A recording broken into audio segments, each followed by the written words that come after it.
விஜய் வந்து ஒரு ஒரு மாடரேட் பொலிட்டீஷியன் மாதிரி தெரியறாரு.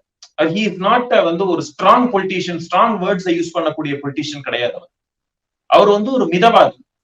சோ அப்படிப்பட்ட ஒரு மிதவாதியும் அரசியல்ல வந்து ஒரு ஒரு ரொம்ப ஒரு ஆழ்மையான ஒரு கருத்துக்களை சொல்லக்கூடிய சீமானும் எப்படி சினர்ஜி, நீங்க சொல்ற மாதிரி இந்த சினர்ஜி ஒத்து போகுங்கிறத நம்ம பொறுத்திருந்து பார்க்கணும். ஏன்னா இந்த திமுக, அதிமுக இவங்களை தாண்டி ஒரு மூன்றாவது அணி அப்படிங்கிற போது அதுல வந்து ஒரு சீரியஸ்னஸ் பார்த்தா தான் மக்களுக்கு வந்து அதுல ஒரு ஒரு கவனம் வரும். இப்ப விஜயகாந்துக்கு அது இருந்தது. விஜயகாந்த் வந்து தனியாக டிராவல் பண்ணும்போது அந்த ஒரு தனி நபரை, அந்த தேமுதிகங்கிற கட்சியை வந்து ஒரு சீரியஸான ஒரு மூன்றாவது அணியா அவங்க வந்து பார்த்தாங்க.